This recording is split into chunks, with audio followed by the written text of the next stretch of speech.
some interesting information about the Israeli elections and the Third Temple. And Israel just had its elections. They're still counting the votes. They're at about 95% of the votes have now been counted officially. And it looks like Blue and White has the majority of seats, but that's irrelevant because they don't have enough to form a coalition. So yesterday, Netanyahu reached out to Benny Gantz. Netanyahu is from Likud. Benny Gantz is from the Blue and White. Blue and the White is the one that actually won more seats than anyone else. But you have to have 61 seats in the Knesset to form a coalition for a government. So they're going to have what's called a unity government. That they've kind of all conceded we can't do it any other way. One of the things that is missed, though,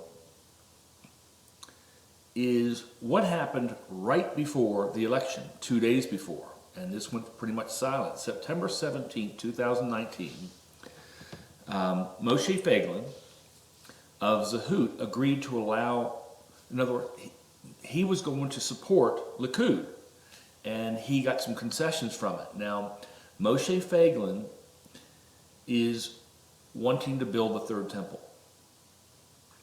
And so he got some agreements from Likud with regard to that, and I'm sure some issues on marijuana.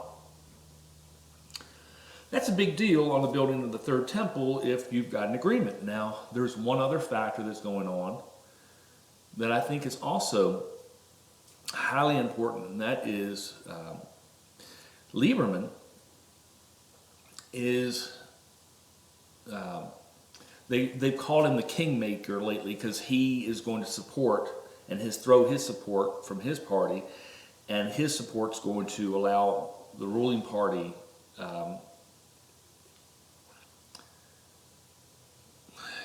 basically, with his support, the party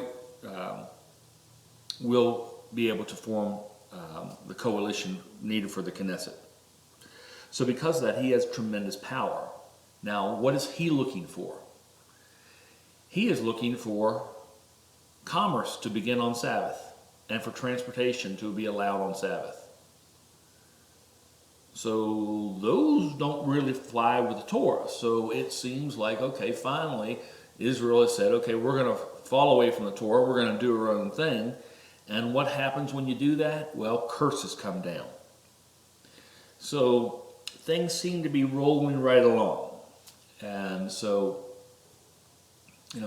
just some observations. Again, I don't think most people have heard about what happened on September 17th and the Third Temple.